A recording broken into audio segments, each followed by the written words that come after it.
escola, né? Então, assim, nós estamos trabalhando muito para que tudo fique certinho, né? Para que nada saia do planejamento. Peraí, rapidinho. Ué, sumiu agora. Cadê vocês aqui, gente? Deixa eu entrar de volta.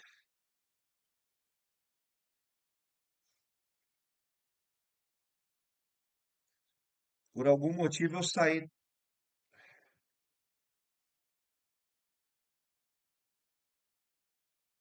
Ué. Pessoal, por algum motivo eu fui derrubado da minha própria chamada aqui. Acho que é porque talvez o sinal da internet esteja um pouco fraquinho. Vamos ver. Todo mundo me ouve bem, me vê bem. Sim. Beleza. Ah, legal. Se não consigo, porque às vezes por conta da internet, quando vocês falam, não chega o som do microfone para mim aqui, mas aí vocês só mandam um joinha aí na tela, tá? E se por um acaso vocês precisarem fazer alguma pergunta e eu não conseguir ouvir de qualquer jeito, manda no chat mesmo, né? Que aí eu vou responder, tá bom? Pessoal, então vamos lá, né? Enquanto eu falava com vocês, a minha conexão caiu, né? Só para prestar um esclarecimento, tá, gente? Eu sei que nós temos tido algumas dificuldades aí, né? Principalmente por essa questão de mudança de gestão aí, do final do ano para cá, né? As coisas ficaram um pouquinho. Ora nós tínhamos aula num dia, ora nós tínhamos aula no outro, e acabou que a gente está fazendo o possível para que vocês não percam conteúdo, né? Para que vocês fiquem alinhados, para que vocês consigam ter acesso aí aos materiais e tudo mais, tá? Só peço mais um pouquinho de paciência para vocês. Nessa próxima semana ainda eu tenho algumas questões para acertar, né? Nós temos algumas questões para acertar com a escola. Aí, a partir da outra semana, eu só recebendo o ok, aí, como eu já tenho falado para vocês várias vezes, eu recebendo um ok da direção e da coordenação da escola, nós vamos acertar o dia que eu vou entrar online com vocês, né? O dia que eu vou entrar ao vivo com vocês e o dia que eu deixarei as aulas gravadas. Como eu já tenho falado, né? Muito provavelmente nós teremos as aulas ao vivo às segundas-feiras e as aulas gravadas às quartas-feiras. A não ser que vocês achem assim, não, mas deixa a aula gravada para quinta mesmo. Para mim, deixar a aula gravada independe, tá, gente? Não tenho, assim, como eu gravo a aula meio que em série, né? Então, para mim não tem problema eu subir a aula num dia, subir a aula no outro, tanto que vocês veem que eu até mando os conteúdos antecipadamente para que vocês tenham tempo hábil, né, de assistir a videoaula, assistir os vídeos complementares e tudo mais, tá? Então, eu peço só mais esses próximos dias aí de paciência para vocês, que aí nós vamos acertar todas as questões, mas ninguém vai ficar sem se formar, ninguém vai ficar sem conteúdo devendo, né? Mesmo porque nós temos aí pessoas que ainda estão entrando no nosso grupo, na nossa turma aqui, né? O exemplo aí da Mônica, por exemplo, né? E conforme essas pessoas forem entrando, né? Nós formos admitindo essas pessoas no grupo, eu vou encaminhando os materiais, né? Conforme eles forem sendo, ah, conforme eu for subindo isso no YouTube, porque demanda um certo tempo, né? São muitas aulas, então assim, eu estou subindo aos poucos, eu já consegui subir, acho que se eu não me engano, pelo menos duas disciplinas lá, né? Então, tenham paciência, tá, gente? Mas ninguém vai ficar aí, ninguém vai sair prejudicado no final da história, tá bom? Vamos lá. Antes de começar aí o nosso assunto de hoje, que será uma breve revisão sobre os parâmetros dentro da tomografia, né?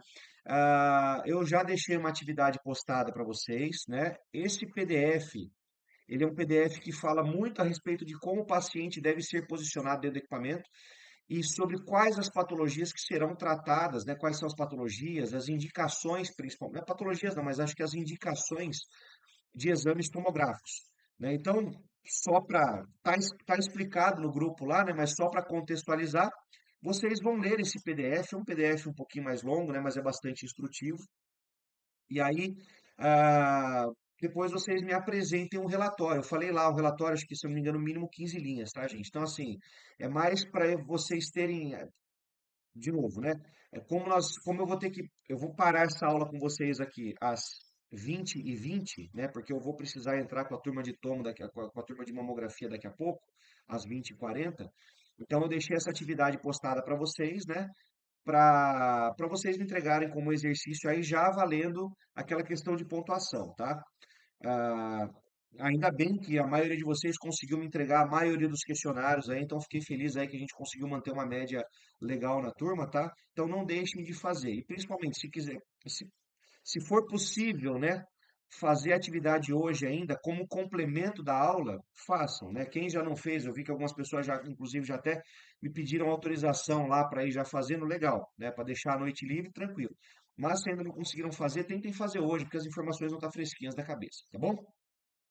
Pessoal, sobre os conteúdos que foram abordados aí nas últimas semanas, né, nas últimas aulas aí, né, até a aula 3 que nós tivemos, né? Ficou alguma dúvida, algum comentário que vocês gostariam de fazer, alguma coisa que não ficou muito clara? Me digam aí, né, antes da gente começar com o assunto da aula de hoje. Carlos mandou um joia, Célia, tá tudo bem? Ruth, Sueli, Lucas, Magda. A Mônica conseguiu já assistir alguma coisa, Mônica? Ou ainda tá se acostumando com o método EAD? Eu assisti, Já assistiu. tenho um pouco de noção, mas já estou anotando tudo. Ah, que bom. É isso aí. Não se esqueça, tá, Mônica? Você que está chegando nova aí, né? É um desafio estudar EAD, né? Você precisa ali se policiar muito, né? E eu, do lado de cá, eu tento fazer o máximo possível para que o assunto chegue para vocês aí mais digerido, mais simples, né? Eu espero que ah, a informação chegue para vocês aí da melhor forma possível, tá bom? Então vamos lá, meu povo. Vamos, né, como eu falei com vocês hoje, eu trouxe aqui, vocês estão percebendo que, na verdade, alguns assuntos eles têm um caráter mais revisional mesmo. Nessas primeiras aulas dessa disciplina de técnica de posicionamento, na verdade, Bruno, oi, pois não, Célia, pode falar. você poderia tirar uma dúvida para mim? É sobre essa parte de radiopacidade e radiotransparência, que você fala sobre a escala, junto com a escala. Eu fiquei um pouquinho com dúvida sobre isso. Você poderia dar um pouquinho mais de explicação? Claro, sem problema, Célia. Então vamos lá, deixa eu até pegar o slide que eu tenho separado aqui para hoje, que inclusive ele é parte seria parte do assunto, né? Mas eu não ia tocar profundamente nesse assunto hoje, mas bom que você me trouxe a dúvida aí, a gente já tira, tá? Vamos lá. Cadê?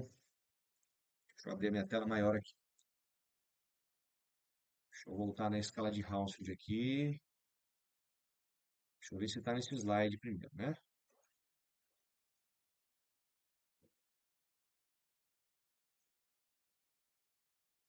Se não tiver nesse, eu abro o que tem. Acho que não está nesse não. Pera aí. Eu fecho esse e abro o outro.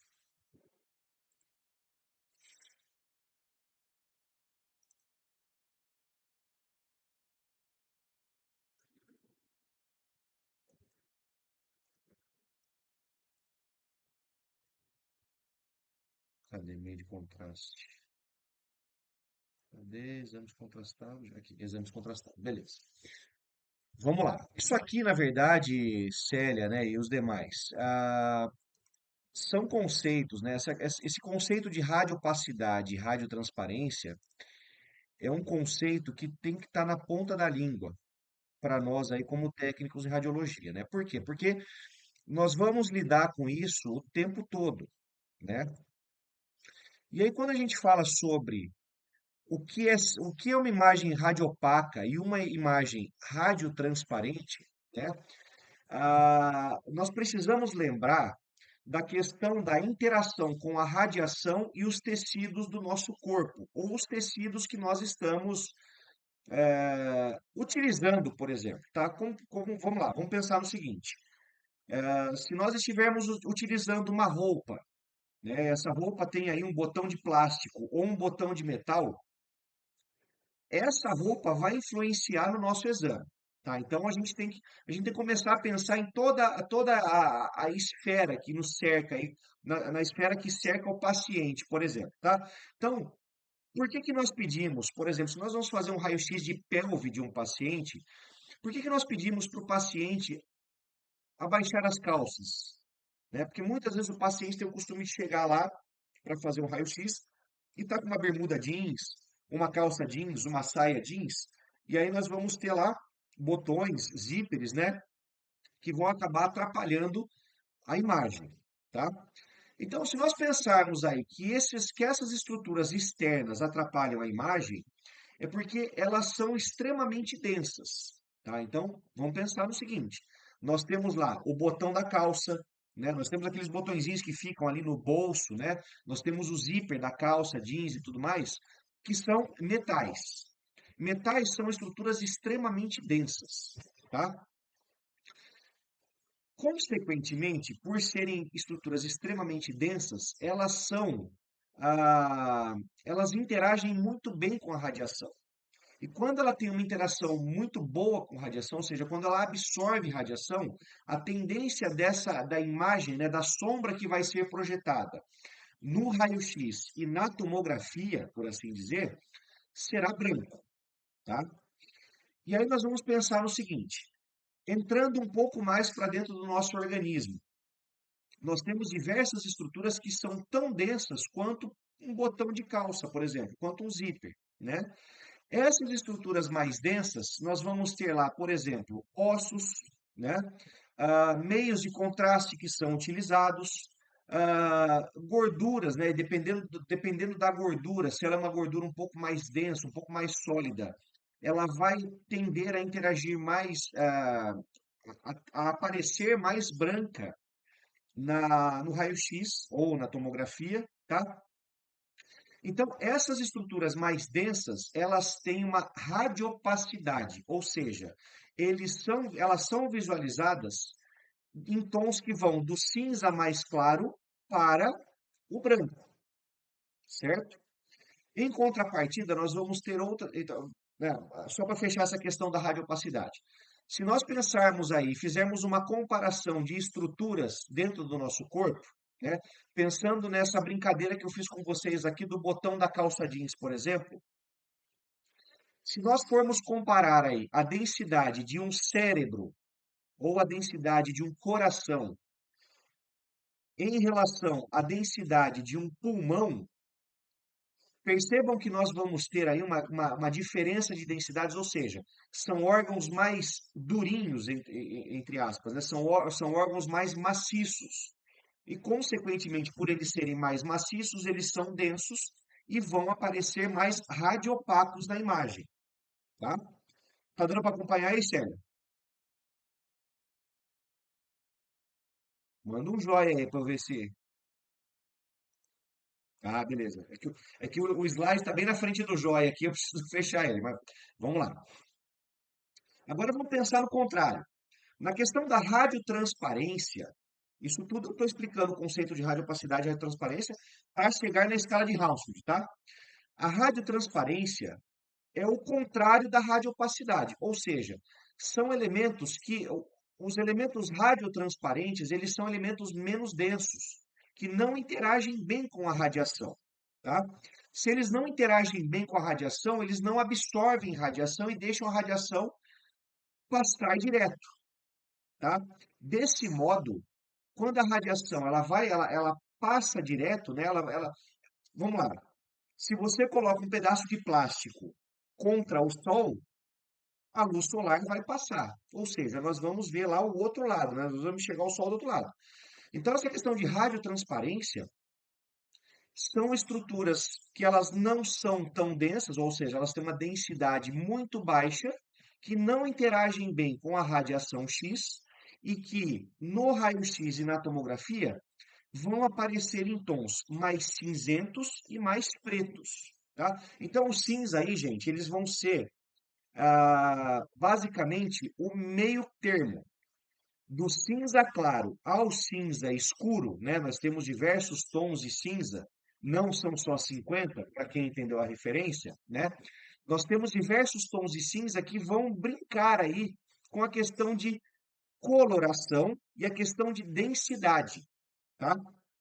Então, estruturas mais radiotransparentes do nosso corpo são, por exemplo, estruturas que tenham muita água, uma gordura menos espessa e principalmente ar dentro das cavidades, tá?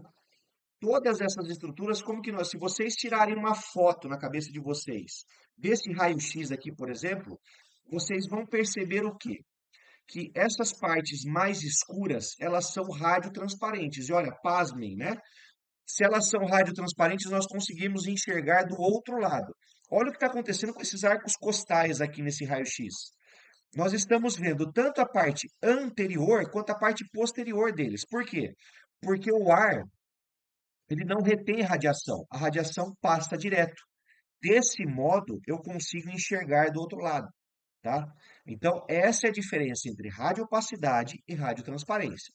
Aí, se nós formos classificar aqui, por exemplo, nós ainda assim, mesmo entre as estruturas mais radiopacas, nós vamos ter uma certa radiotransparência, mas nós não vamos ter clareza no que nós estamos chegando. Porque, por exemplo, se nós pensarmos aqui nessa clavícula, tá? Ela é uma estrutura mais radiopaca em relação ao pulmão, que é mais radiotransparente? Sim. Mas olha o que que vocês conseguem enxergar aqui, legalzinho, ó. Cortical, né? A estrutura mais externa do osso, chamado clavícula, ela é bem branca. E o meio dele vai ser mais cinzento. Por quê? Porque a cortical é uma estrutura bastante densa, mas o interior do osso é muito poroso. Além do que, dentro do nosso corpo, ossos longos têm o canal medular, que além de toda a porosidade que ele apresenta, ele ainda apresenta material, ah, não é, orgânico não é a palavra que eu quero trazer, mas apresenta um material menos denso, né, mais gorduroso, mais líquido. E por isso nós temos essa diferença. Olha, mas aí se você olhar, por exemplo, se você olhar aqui toda a parte cardíaca, olha como você enxerga o coração aqui, ó, brancão, tá? E aí você começa a confundir as imagens aqui. Você sabe que aqui, por exemplo, corre o arco aórtico, tá?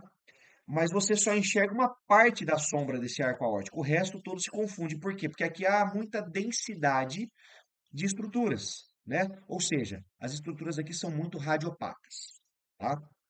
Agora vamos lá para a escala de Hounsfield.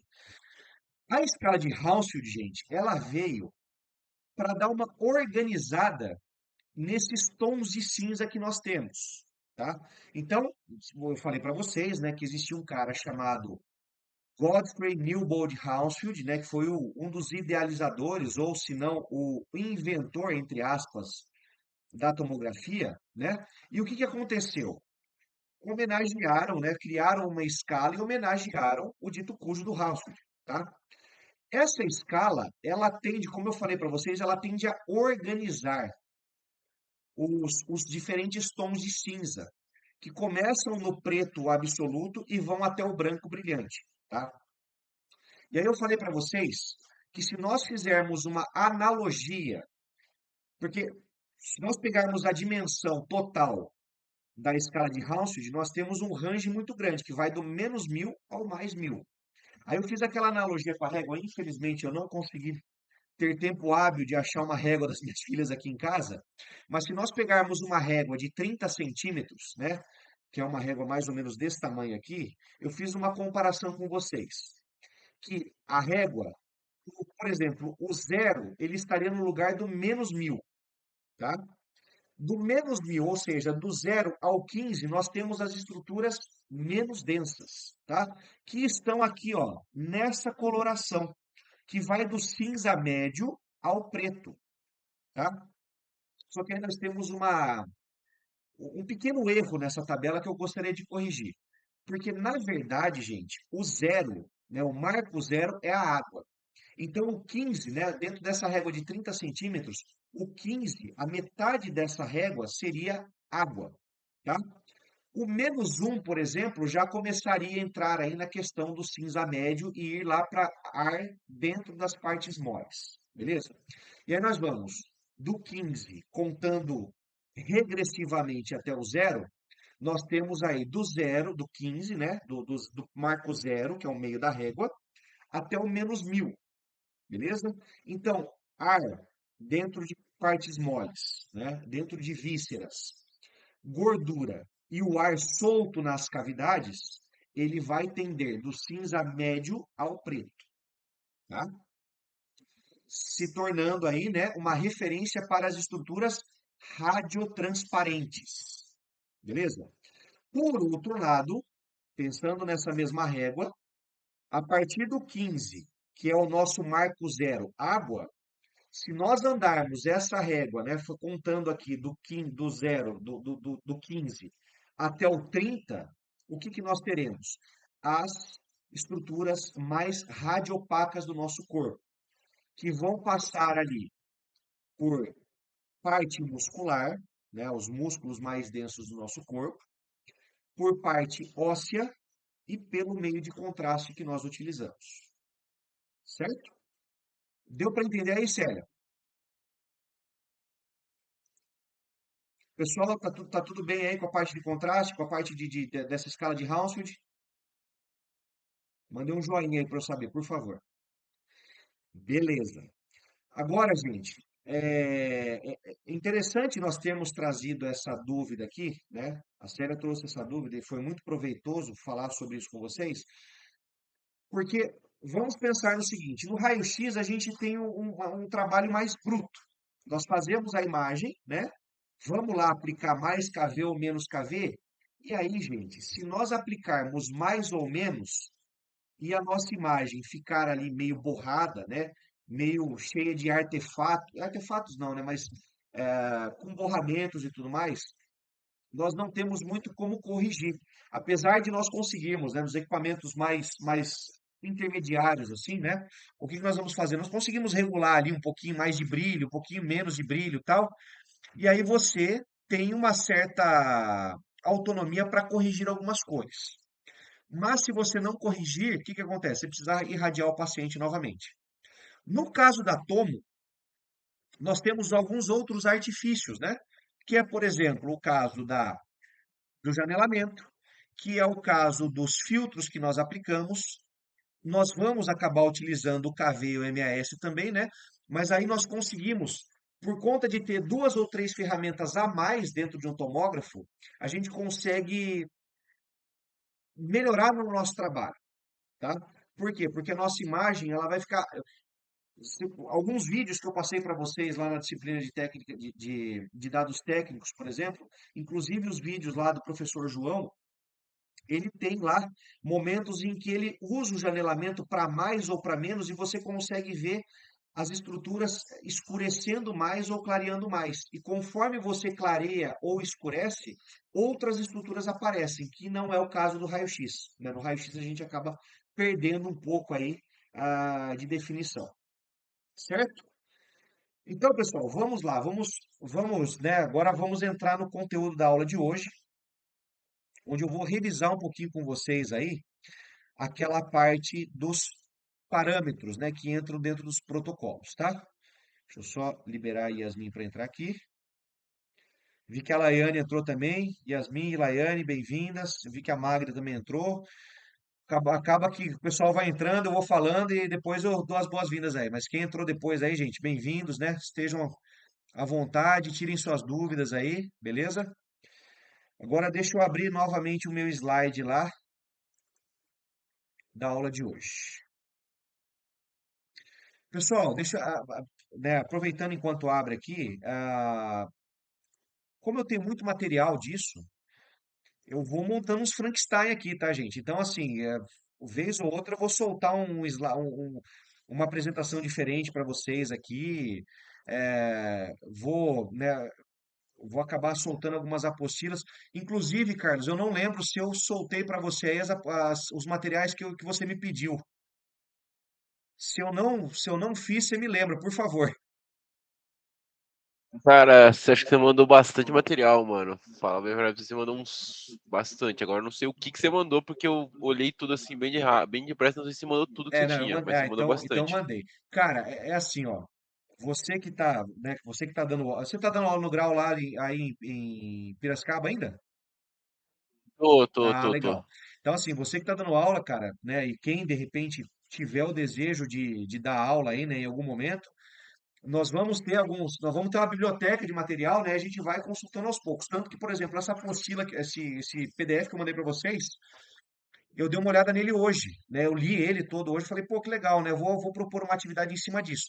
Então, vai lá, é pra vida isso aí, tá? Não é, não espero que vocês vejam todos os materiais possíveis e disponíveis de uma vez só, tá bom?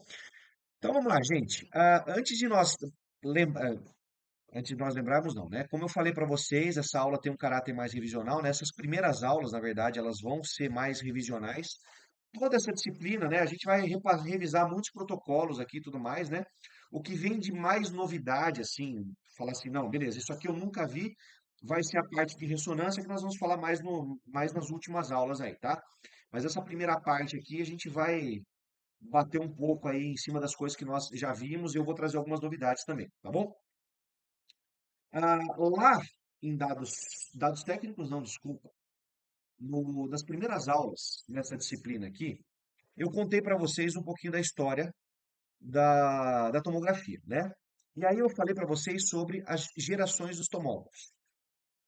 Atualmente, gente, o que que nós temos em funcionamento aqui, a nível Brasil, pelo menos pelo que eu entendo, são os tomógrafos da terceira geração em diante. Cada vez menos os da terceira geração, né? E cada vez mais os tomógrafos mais atuais aí, quarta, quinta, sexta geração, tá? Principalmente no que diz respeito aí a clínicas, né? Porque, pensa bem, as clínicas elas têm bala na agulha para gastar. Então, muitas vezes um hospital ali, um hospital mais simples, como por exemplo, Samaritano, o Vera Cruz aqui em Campinas nem tanto, porque já está se tornando uma rede, né?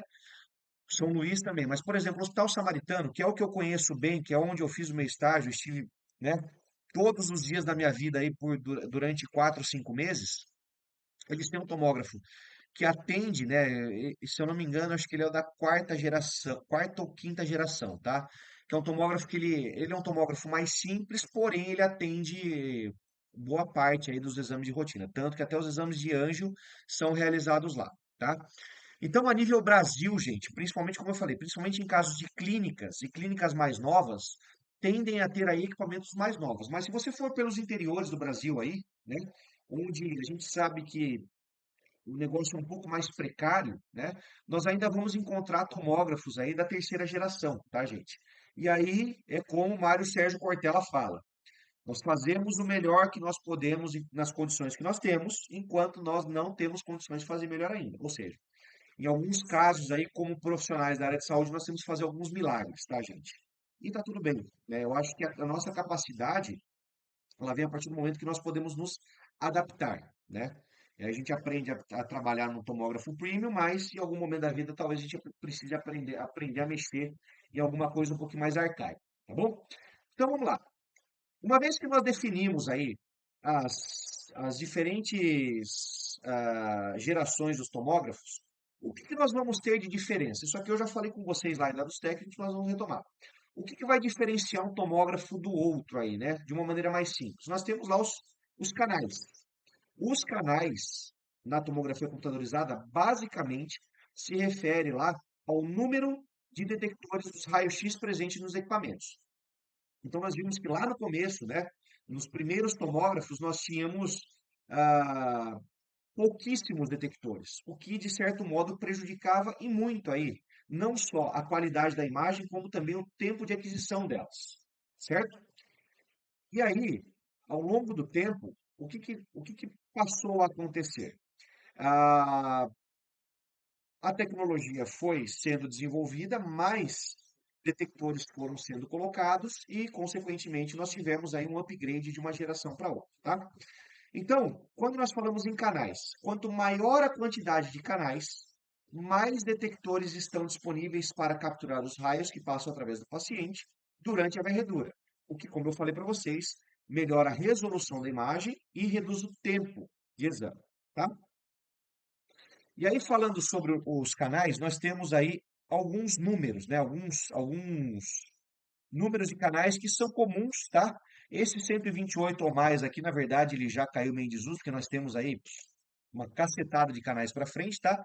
Mas para fins da disciplina, essa informação basta aqui, tá? Então vamos lá. Quanto ao número de canais, nós temos aí os tomógrafos com 16 canais, que eles vão possuir algumas limitações, mas eles realizam aí a maioria dos exames de uma rotina hospitalar. Então, por exemplo, tomografia de crânio, tomografia de tórax, tomografia de abdômen, né? Coisas mais maciças, vamos dizer, né? Estruturas maiores, esses tomógrafos aqui eles dão conta. O que eles não vão dar conta é muito parecido com os tomógrafos de 20 a 40 canais. Por quê? Os de 20 a 40 canais, eles têm uma qualidade de imagem melhor do que o de 16, mas por ser um equipamento mais simples, ele não suporta exames mais complexos como os cardíacos. Principalmente porque exames cardíacos nós estamos trabalhando muitas vezes com estruturas robustas, né? Como as nossas artérias, mas nós estamos trabalhando com estruturas mais fininhas, como por exemplo as veias e os capilares, né? Como se nós formos pensar, por exemplo, na irrigação do coração, as nossas artérias coronárias, elas são muito fininhas. Então você tem uma boa qualidade de imagem, mas ainda você não tem potencial para enxergar aquelas pequenas estruturas que estão lá na ponta lá do sistema circulatório, por exemplo, tá? E aí nós temos um upgrade dos de 20 aos de 40 canais, nós vamos para os 64. E aí esse de 64, ele acaba dando conta, né? Muito mais do que esse de 20 a 40. Por quê? Ele tem um bom custo-benefício, ou seja, é um equipamento mais novo, é um equipamento mais barato, é um equipamento que consegue realizar exames de rotina e consegue realizar alguns de alta complexidade. Consegue fazer lá os mesmos exames que o tomógrafo premium consegue? Não, ainda não. Porém, ele dá conta, né? Dentro de uma rotina hospitalar, por exemplo, ele consegue atingir um público maior do que simplesmente se você tivesse os dois primeiros aqui, tá? E aí, partindo do 64 para o 128, aí a gente tem lá todo um universo onde nós conseguimos fazer os exames de rotina, os exames complexos, né? Os exames mais detalhados e principalmente os exames com cortes cada vez mais finos, tá? Então, essas são as diferenças aí de um equipamento em relação ao número de canais para o outro. Dúvidas aí, pessoal?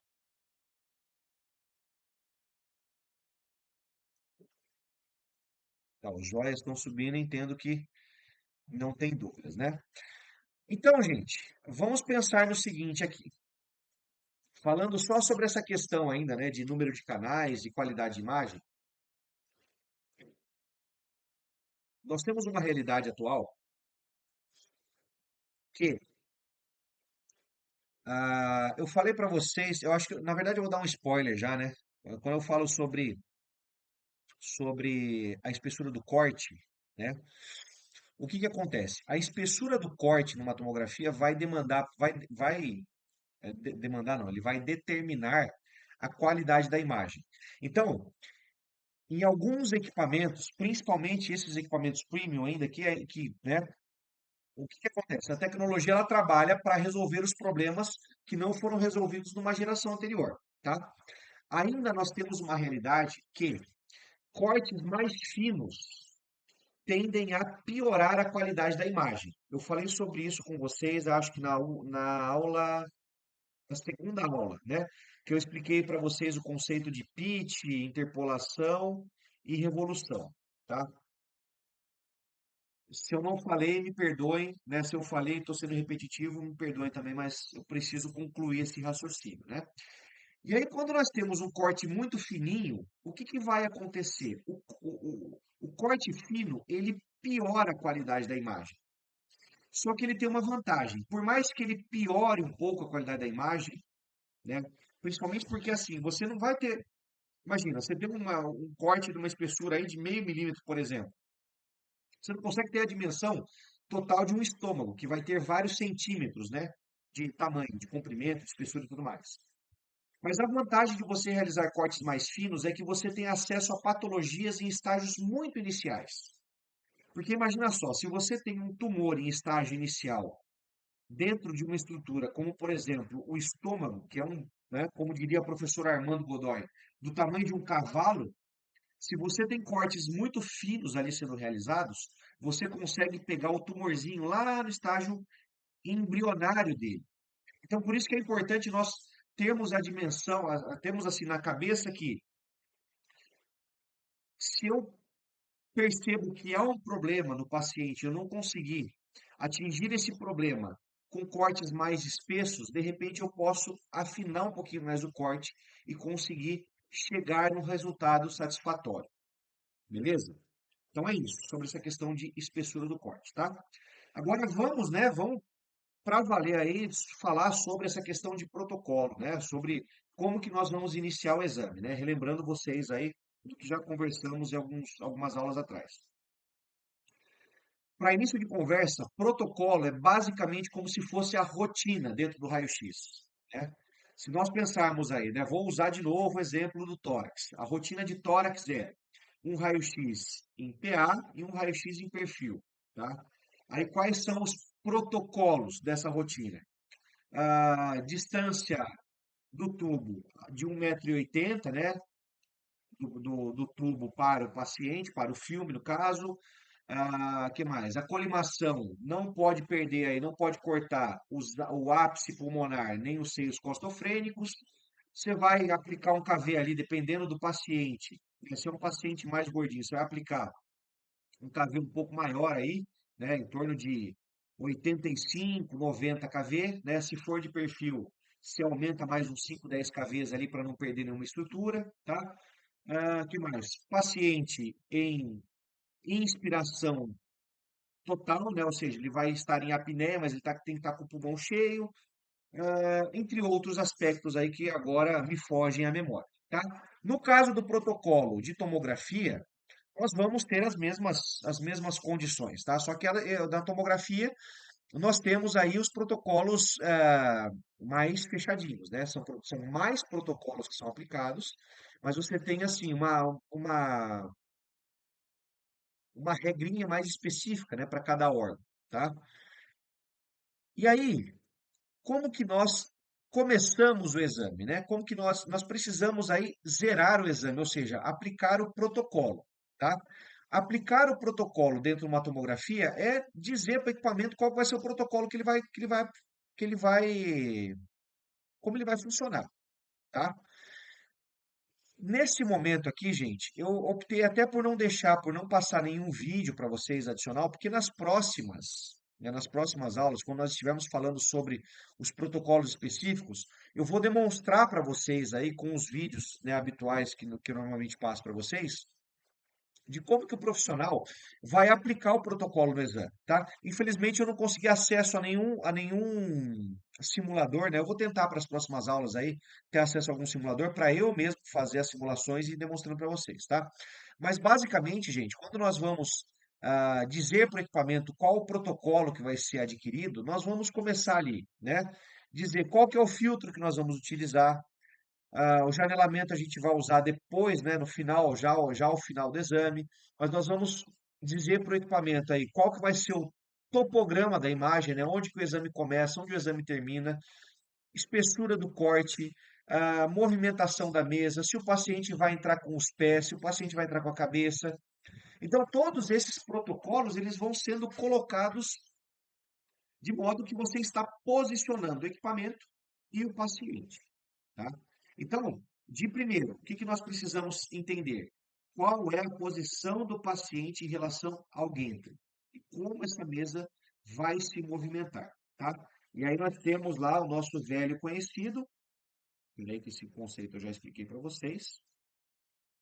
Cadê? Peraí, gente.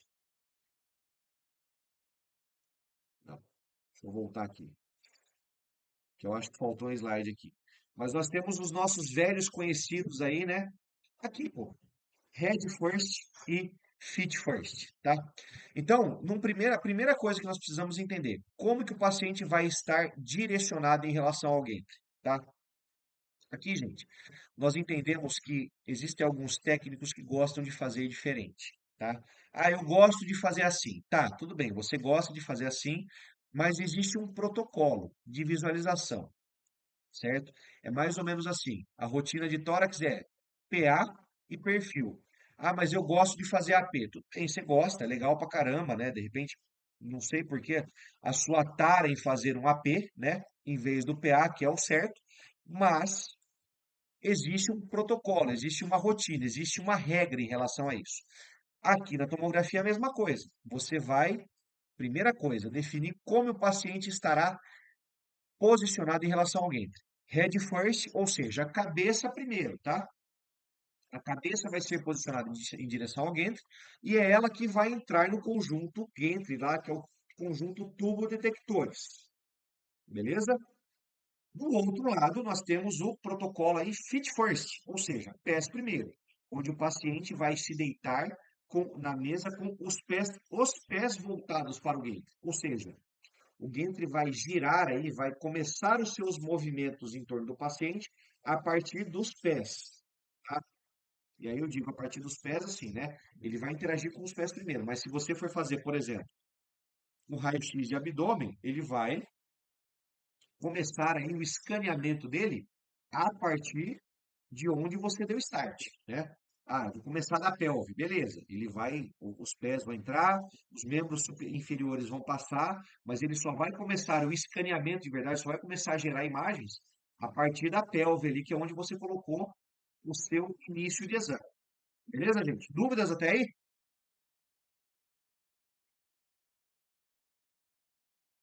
Tudo certo, né?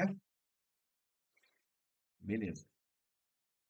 Agora, além da posição do paciente em relação ao ventre, nós precisamos dizer também como que esse paciente está deitado, né? Se ele está em decúbito dorsal ou decúbito ventral, ou ainda em decúbito lateral direito ou lateral esquerdo. Falar a verdade, gente, eu desconheço, pelo menos até onde eu tenho visto aí, eu desconheço exames onde o paciente esteja deitado em decúbito lateral direito ou esquerdo, tá? A maioria dos exames vão ser realizados aí em decúbito dorsal ou decúbito ventral, beleza? Então, informação mais simples para passar para vocês aí, tá bom? Agora aqui, ó, o que que nós temos de informações adicionais em relação aos parâmetros aqui, tá?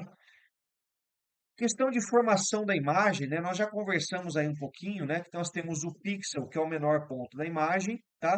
E a junção de cada pixel aí, né, em linhas e colunas vai formar a matriz. A matriz, na verdade, vai ser mais ou menos como se fosse o filme no raio-x, né? Onde as estruturas estarão posicionadas em relação ao exame de tomografia, tá? Então, a matriz é responsável pela resolução de uma imagem digital. Quanto maior a matriz, maior a resolução espacial da imagem, necessitando de um maior poder de processamento por parte do equipamento e computador. Quanto mais novo o equipamento, maior será a sua matriz. Ou seja, a capacidade dele de gerar uma imagem de mais qualidade está relacionada ao tamanho da matriz, tá? Que consequentemente está relacionada ao pixel, que consequentemente também estará relacionada à quantidade de canais aí dentro do tomógrafo, tá bom? Aí aqui nós vamos ter mais uma correlação, né, que é o FOV, ou seja, em inglês aí Field of View ou campo de visão, tá? O FOV, ele é composto por linhas e colunas da matriz de visualização, sendo aí o tamanho máximo do objeto de estudo dentro da matriz. Ou seja, uma matriz pode conter 512 pixels em colunas e 512 pixels em linhas.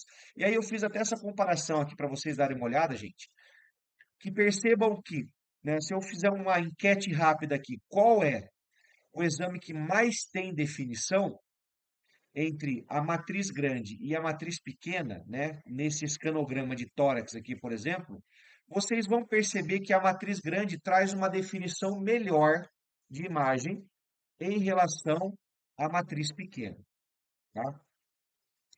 Ainda falando sobre o FOV, nós temos o seguinte, ó, o FOV tem a relação com a estrutura do estudo.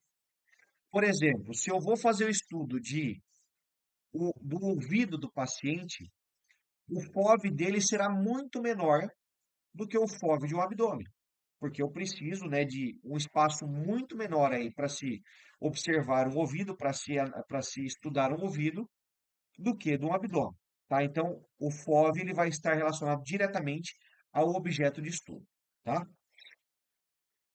Aí aqui chegamos no cara da noite aí, que nós estávamos conversando logo no começo, né? A Célia fez a pergunta e eu já falei sobre ele logo de cara, tá? O janelamento, gente, ele vai ser aí um grande filtro, não, porque filtro já é um termo que nós vamos utilizar, tá? Mas um grande, não sei se a palavra existe, distinguidor de tons, tá? Lembrando aí que o nosso olho ele é capaz de distinguir mais ou menos 60 a 80 tons de cores, tá? E aí quando nós usamos o janelamento, nós passamos de 60 a 80 para mais ou menos 1024 tons. Então percebam, gente, que ó, são diferentes tons de cinza mesmo, tá? Nós temos diversas escalas de cinza que nós conseguimos definir simplesmente por trabalhar aí com o janelamento, tá? E aí, se nós percebermos aqui, por exemplo, nesse corte tomográfico de tórax, se nós janelarmos esse tórax aqui para visualização de partes moles, por exemplo, nós vamos enxergar aqui, né, um pouquinho de osso, um pouquinho de parte muscular e um coração muito bem definido. Só que nós perdemos qualidade, por exemplo, na região dos brônquios. E aí nós vamos saturar esse janelamento, de modo que aqui, por exemplo, ó, nós não enxergamos quase nada do coração, quase distinção nenhuma aí da parte muscular, mas olha o que nós ganhamos aí na parte do parênquima pulmonar. Nós conseguimos acessar aí a parte da região dos brônquios e dos bronquíolos, tá? Por isso que o janelamento é interessante nós utilizarmos, porque nós vamos estressar as cores, né? Nós vamos trabalhar com os limites desses tons de cinza, onde lembra que eu falei para vocês do exemplo do raio-x? Nós conseguimos até mexer com as cores lá, mas nós não conseguimos fazer um exercício desse aqui.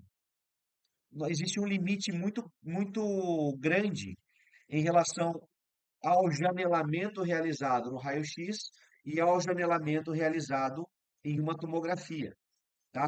Porque aqui, ó, como eu falei para vocês, vocês conseguem acessar aí estruturas que antes não eram acessadas. Por isso que o janelamento é interessante ser utilizado pós-exame, pós-aquisição da imagem. Beleza, gente? Dúvidas até aí?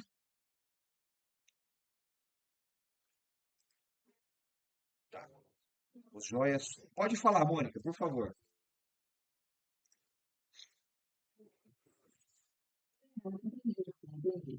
Eu Ah, apertei beleza. errado, entendi, sim, entendi. Beleza, tranquilo. Então, só mais uma analogia, né? Para fixar aí a questão do janelamento na cabecinha de vocês. Nós temos esse slide aqui que eu gosto muito de utilizar o seguinte exemplo com ele. O janelamento funciona como controle de uma TV, né? Eu acho que vocês lembram, né? Os mais antigos aí devem lembrar desse exemplo, né? Que eu falo que regular as cores da TV sempre sobra para o marido ou para o filho, né? Nunca, claro que no caso de vocês aí, talvez vocês precisem fazer essa regulagem. Mas aqui em casa, normalmente sou eu que faço, né? O que que acontece? Quando nós estamos trabalhando com janelamento, nós estamos brincando aí com contraste e brilho, tá? Se nós formos regular a TV aqui de casa, por exemplo, eu vou mexer em cor, vou mexer em cor mais fria, cor mais quente, vou aumentar tonalidade de laranja, de vermelho, enfim. No caso do janelamento na tomografia, eu acesso somente os tons de cinza, tá? E aí eu vou mexendo nesse janelamento e conforme eu vou mexendo nesse contraste e nesse brilho, eu consigo acessar, por exemplo, aqui, ó, nessa janela de cérebro, né? Janela cerebral, por exemplo, um cérebro mais homogêneo, né? O acesso aí eu deixo ele mais cinzinha e tenho acesso a algumas estruturas que, por exemplo, nesse caso aqui, eu não consigo enxergar aqui, mas eu tenho acesso a outras estruturas nesse caso, tá? E ainda mais, né? Como, por exemplo, nessa janela aqui, né? Que seria a janela mais ceguinha, tá? Percebam que eu aumento o tamanho da janela e eu passo a ter algumas vantagens e desvantagens em relação à visualização de estruturas, tá? Então, ó, Quando nós estamos falando aqui sobre a largura da janela, eu estou falando sobre o WW, tá? Que é o Window Width, beleza? Que é uma faixa numérica sempre considerando as unidades Hounsfield do branco ao preto, utilizada para favorecer a visualização de diferentes tecidos, selecionando janelas mais largas ou mais estreitas, de acordo com a estrutura a ser observada. Ou seja, vamos pensar numa janela de casa, tá? Se eu, por exemplo, quiser deixar mais luz entrar na minha casa, eu vou fazer uma janela mais larga, né? E aí eu coloco lá uma janela de 2 folhas, de 4 folhas, uma porta-balcão, né? O que seja. Funciona mais ou menos assim, tá, gente?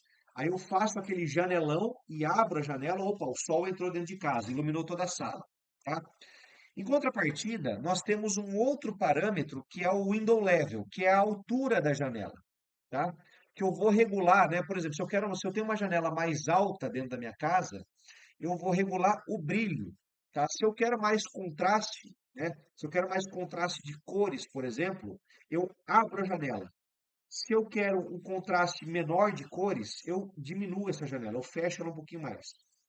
Quando eu quero mexer com o brilho, o que eu faço? Eu aumento a janela, tá? E aí aqui vocês percebam, né, que, por exemplo, nós temos o W aqui, que ele está relacionado ao WW, que é a largura, ou seja, uma janela de largura 80 e de altura 40, ou seja, eu tenho um contraste de 80 e um brilho de 40, tá? E aqui, por mais que assim, o interessante, né, é que quando nós deixamos ela mais próxima, nós deixamos ela numa imagem um pouco mais suja, mais saturada, né? Percebam que nós temos um lado mais brancão aqui nessa imagem, né? Parece que está mais granulada a imagem. Em contrapartida, se eu aumento muito a janela, olha como que ela fica, ó, toda cinzenta, né? Toda apagada. Que para algumas estruturas é interessante nós utilizarmos aqui, certo? Beleza? Então, vamos continuar aqui. Aqui nós temos os coeficientes de atenuação, tá? Então, vou passar, já passei essa planilha para vocês aqui. Já falei um pouco sobre a escala de Hounsfield.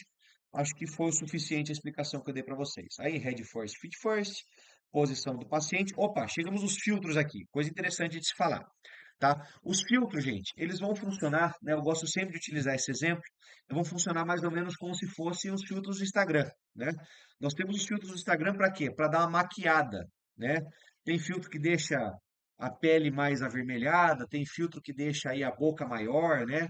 Os olhos mais brilhantes e tudo mais. Aqui no caso da tomografia, nós temos os filtros para quê? Para realçar a qualidade das imagens que possuem densidades semelhantes em tons de cinza, proporcionando melhor definição e nitidez da estrutura desejada. Então, por exemplo, nessa tomografia de crânio aqui, o crânio ele tem toda uma estrutura e essa estrutura tem densidades muito parecidas, tá? Quando nós temos densidades parecidas, o que que a gente faz? Além de nós aplicarmos o janelamento no final do exame, nós aplicamos o filtro. Por quê? Porque conforme nós formos realizando os cortes tomográficos, em algum momento as densidades elas vão se diferenciar um pouco. Por quê? Porque nós temos estruturas que têm mais cavidades, né, onde o ar penetra mais facilmente. Nós temos estruturas mais densas onde o ar não penetra tão facilmente, e aí nós conseguimos diferenciar as diferentes estruturas dentro de um crânio, dentro de um tórax, né, um coração, dentro de um abdômen com as diferentes densidades dos órgãos. Então, por isso que os filtros eles são importantes.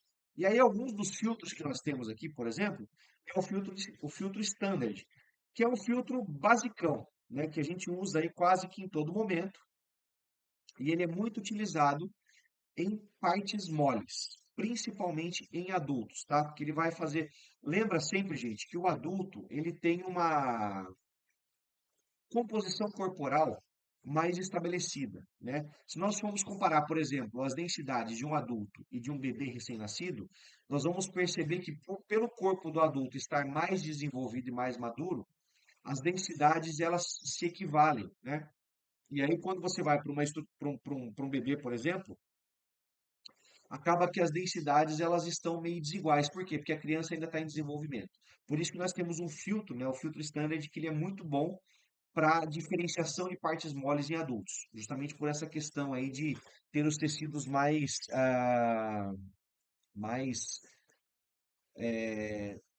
esqueci a palavra, não fragmentados, mas mais estabelecidos. Essa é a palavra, tá bom? Aí, seguindo aí o filtro standard, nós vamos ter o filtro Lang, né, que é o pulmão. E aí, olha só que bonito que fica a imagem desse pulmão, ó. Nós ainda temos uma certa definição para o coração, mas nós temos um coração mais saturado. Por quê? Porque o interesse de utilizar esse filtro Lang é o parênquima pulmonar.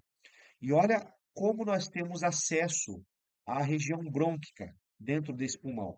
Nós ainda conseguimos diferenciar aqui, por exemplo, o botão aórtico, nós ainda conseguimos diferenciar os átrios e os ventrículos cardíacos aqui. Nós sabemos que aqui a região posterior é uma vértebra, mas o que nos interessa, gente, é a parte brônquica, né? Que se você observar bem, né, nessa imagem aqui, muito bonita por sinal, demonstra realmente que os brônquios funcionam como se fosse um enraizamento, tá? Por assim dizer. Pode, pode falar, Carlos.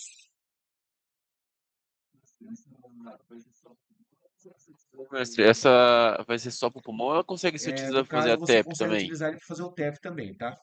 Porque lembra que o TEP ele é um exame para pulmão, né? Então você consegue utilizar ele muito bem aí. Beleza? A Beleza, velho. Mônica ainda está com a mão levantada ou é mais uma dúvida, Mônica?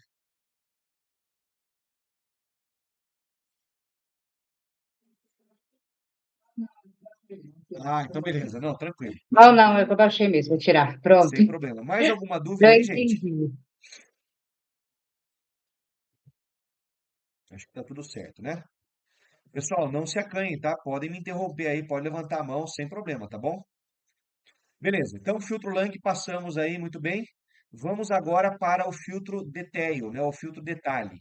Esse filtro aqui, gente, ele tem esse nome por detalhar muito bem aí parte músculo esquelética, ou seja, músculos e ossos.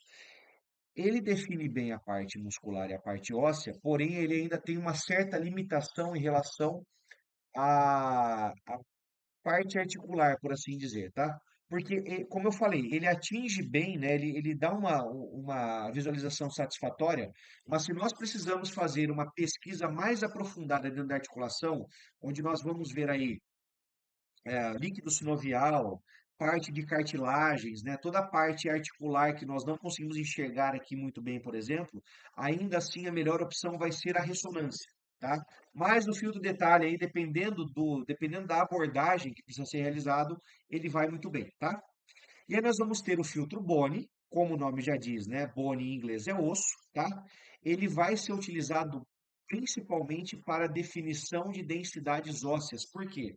Porque ele define muito bem a cortical, ou seja, aquela membrana mais externa do osso, tá? Então, se nós precisamos aí acessar a parte óssea das nossas estruturas, esse filtro Bone, ele é o ideal, tá? E vai ser utilizado muito aí para quedas seguidas de traumas. Agora, gente, não se esqueçam que esses nomes que eu estou passando, eles são nomes gerais. Dependendo do equipamento que vocês forem utilizar, se é um Siemens, se é um GE ou qualquer outro equipamento aí que seja diferenciado, pode ser que vocês encontrem esses filtros com outros nomes, tá? Mas o funcionamento deles é basicamente a mesma coisa. Beleza? Aí, por último, né, mas não menos importante, nós temos o filtro Edge, que ele é semelhante ao filtro Bone, e ele vai ser utilizado aí para estruturas ósseas mais densas, como, por exemplo, ossos da base do crânio. Beleza? Essa parte de filtros aí é mais vocês entenderem para que servem os filtros do que especificamente onde cada filtro será aplicado, né? Porque eles são meio que autoexplicativos aqui, beleza? Aí, ó, sobre o tempo de varredura, tá, gente? Lembra que eu falei com vocês que conforme os tomógrafos vão avançando de geração, nós temos exames cada vez mais rápidos. Porém, nós temos como programar o tempo de varredura, tá? E aí esse parâmetro é justamente o scan time. que é o tempo de varredura de um corte ou de um giro completo do tubo, determinando a quantidade de cortes por segundo em relação à quantidade de canais da máquina. Ou seja, tomógrafos mais atuais e mais tecnológicos tendem a ter aí um scan time mais curto, onde nós conseguimos realizar mais cortes. Beleza? Então, essa é a relação. Tempo mais curto, mais cortes realizados. Tá? O próximo que nós vamos ter vai ser o Scout, né, que na verdade é o tal do escanograma, que nós realizamos aí um raio-x do paciente, né, e nós vamos demarcar aí onde começarão os cortes e onde finalizaremos os cortes, tá? Então, por exemplo, aqui nesse escanograma aqui que nós vamos fazer uma tomografia de tórax, por exemplo, nós vamos sempre realizar um escanograma, né, de AP no caso, né? E um de perfil, onde nós vamos determinar aí a dimensão do meu exame. Opa, começou aqui na cúpula diafragmática e vai terminar aí um pouquinho abaixo da sínfise púbica. Beleza, peguei todo o abdômen, tá? E aí dentro desse scout é onde nós vamos dizer para o equipamento quantos cortes, qual o tempo e entre outras coisas que nós vamos aplicar dentro desse protocolo, beleza?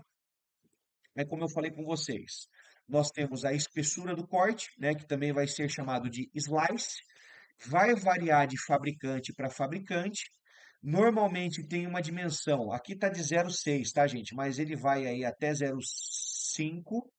Em alguns casos, até um pouco mais finos, tá? Que é aquela tecnologia submilímetro, né? Que são cortes menores do que 1 milímetro, tá? E aí ele vai variar de 0,5, 0,3 até 10 milímetros. E aí foi o que eu falei para vocês. Quanto mais fino o corte, menor a resolução. Quanto mais grosso, consequentemente, maior a resolução. Só que em cortes mais finos, nós temos acesso a um estudo mais detalhado de patologias em estágios iniciais. Beleza?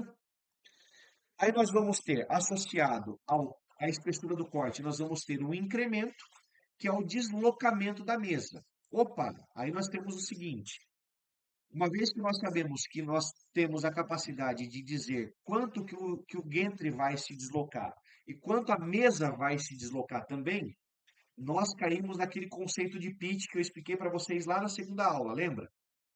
Que o pitch desbalanceado, ou seja, o pitch maior do que 1:1, você tem uma piora na qualidade da imagem. Por quê? Porque o equipamento entende que ele precisa reduzir a quantidade de radiação. Reduzindo a quantidade de radiação, você tem uma perda de qualidade.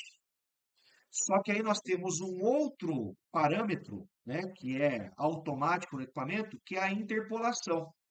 Uma vez que a qualidade da imagem, que a quantidade de radiação caiu, a qualidade da imagem cai também, a interpolação vem lá e faz um ajuste, permitindo com que aquela imagem não seja prejudicada e você tenha acesso a uma boa imagem, tá? E aí o deslocamento da mesa ele vai ser feito da seguinte forma: cada vez que o Gantry realiza um corte, a mesa se desloca um pouquinho, tá? Vai variar também de equipamento para equipamento, que vai de 0 a 50 milímetros, ou seja, 5 centímetros, tá? E aí, o que nós temos nesse parâmetro? Em cortes mais finos, nós vamos utilizar esse incremento como reforço aí para a utilização da aquisição de imagem, e nos cortes mais grossos, aquela questão de reconstrução e reformatação, que eu já falei com vocês também, né? Que aí nós vamos conseguir reconstruir e reformatar tanto em corte no plano coronal, quanto no plano sagital, beleza? Aí aqui nós vamos ter, na verdade, não é um parâmetro, né, mas é a plataforma multiplanar, que eu também já comentei com vocês, que é o local onde nós vamos, dentro do sistema, é onde nós vamos mexer aí com a reconstrução e reformatação. É onde nós vamos transformar, por exemplo, uma imagem no plano axial, tá? E uma imagem no plano coronal ou no plano sagital. Beleza? É onde nós enxergamos aí aquelas belas imagens em 3D que nós vemos atualmente, tá? E principalmente em exames de angiotomografia, nós podemos utilizar esse parâmetro aí, aqui, né, que é o ROI, em qualquer exame, mas principalmente no exame de anjo, nós vamos ter aí um medidor de densidade, tá? Esse medidor de densidade, né, que é o ROI, Ou seja, Region of Interest ou região de interesse são pequenos pontinhos que nós vamos colocar nas estruturas para medir a densidade daquela estrutura, principalmente em relação à passagem de contraste, tá? Por isso que eu falei que ele é muito utilizado em exames de angiotomografia.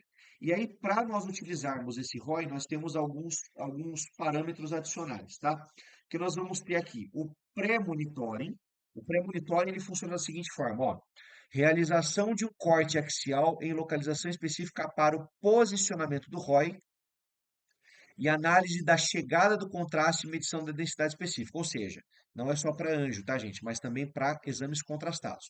Então, eu vou realizar aí, vou colocar o pontinho, né? Vou colocar o ROI antes do contraste chegar lá. Por quê? Porque eu preciso medir como que está a densidade antes dele chegar e como que vai ser a chegada e a passagem desse contraste, certo? Aí nós vamos ter aqui o monitoring, que é uma repetição de imagem específica definida nesse parâmetro aqui, que é o pré-monitoring, tá? E repetição desta a cada segundo até a chegada do contraste. Ou seja, eu vou ter um pré-monitoramento, né, onde eu vou fazer um primeiro ponto ali, uma primeira pontuação, e depois eu vou colocar como se fosse um ponto, né, uma porta de entrada, que eu vou ficar realizando cortes aí a cada segundo até o contraste chegar nessa estrutura, tá? Aí nós vamos ter depois disso o disparo automático, onde eu vou colocar o ROI posicionado dentro de um vaso com medição do aumento de densidade causada pelo meio de contraste. Opa, aqui no disparo automático eu já tenho o contraste passando pela estrutura, enquanto os outros dois eles servem para monitorar a chegada, tá? E o disparo manual, ele vai servir da seguinte forma, ó, posicionamento do ROI fora dos vasos, no ar, para a visualização da chegada do contraste e passagem dele, tá? Em uma região e manualmente pressionar o botão de disparo. É, como eu falei para vocês, é basicamente esperar a chegada e realizar disparos manuais a cada segundo, a cada 10, 15 segundos, para observar a passagem desse contraste e a interação do contraste com a estrutura. Beleza, pessoal? Alguma dúvida aí sobre hoje? Alguma coisa que não ficou claro? Minha cachorrinha tá meio agitada hoje. Não sei se vocês estão ouvindo o latido dela aí, mas beleza. Pessoal, o que que eu tinha para passar para vocês hoje era isso, tá? Agora eu vou pedir encarecidamente aí que vocês façam um intervalinho aí com os minutos que restam, né? Nós temos aí, eu vou terminar a aula nos próximos 2, 3 minutos. E aí, se puderem já fazer a leitura do PDF, já começar a atividade, né, como complemento dessa aula, para aproveitar as informações que já estão fresquinhas e vocês já estão no ritmo mesmo, tá? Se não der para fazer hoje, se já fizeram, beleza, façam no tempo de vocês. Mas aproveitem, né, que aí, como vocês já tinham dias de aula programados aí, né, o dia de aula hoje todo programado, façam aí de acordo com a necessidade e com a disponibilidade de vocês. Beleza, gente? Próxima aula, então, como que vai funcionar? Eu vou deixar, para essa próxima semana, eu vou deixar duas aulas gravadas, uma para terça e uma para quinta. Na semana do feriado, né, nós já vamos, se Deus quiser, né, se tudo der certo aí, nós já estaremos aí com a nossa grade corrigida, né, e eu entrando ao vivo com vocês toda segunda e deixando a aula gravada para toda quarta, tá? Mas essas informações eu relembro vocês no grupo aí nos próximos dias. Beleza, gente? Se não tem mais dúvidas, muito obrigado pela presença de vocês aí, né? É sempre bom contar com a participação. Pode falar, Laiane.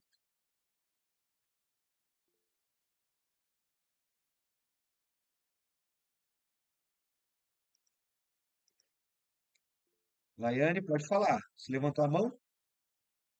Isso, ó, vamos lá. Então, só recapitulando.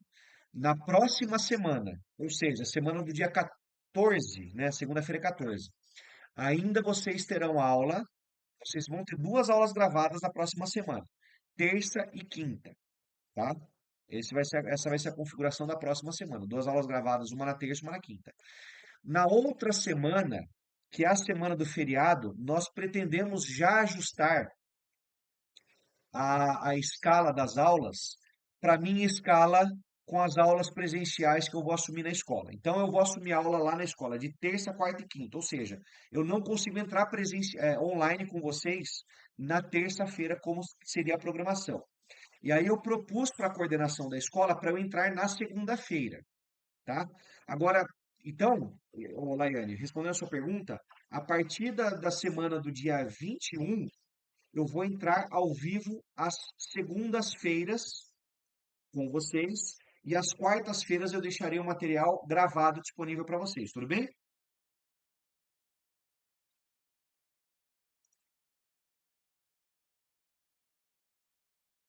Dá um joinha aí, Laiane, se entendeu, por favor. Isso, as provas elas vão ficar nesse dia. Só que assim, ó, eu vou reconfigurar o horário, e aí se por um acaso ficar difícil para vocês, eu converso na escola, porque, por exemplo, mas toda quinta-feira eu tô de folga, toda terça-feira eu tô de folga. Aí, conforme for a prova, eu dou uma mudada no dia, tá? Dependendo da necessidade de vocês aí, tá? Mas, sim, a prova no primeiro momento vai ser no dia de aula. Ou vai ser segunda ou vai ser quarta-feira, certo? Mas se de repente aparecer algum problema, que a maioria disser para mim, professor, segunda-feira não dá, porque eu fico até mais tarde no trabalho, quarta-feira também não dá, aí eu converso com a escola e aplico a prova num dia diferente, tá bom? Beleza? Pessoal, então é isso. Dúvidas aí? Mais alguma coisa? Perfeito. Então é isso, gente. Um excelente final de semana para vocês e até semana que vem. Tchau, tchau.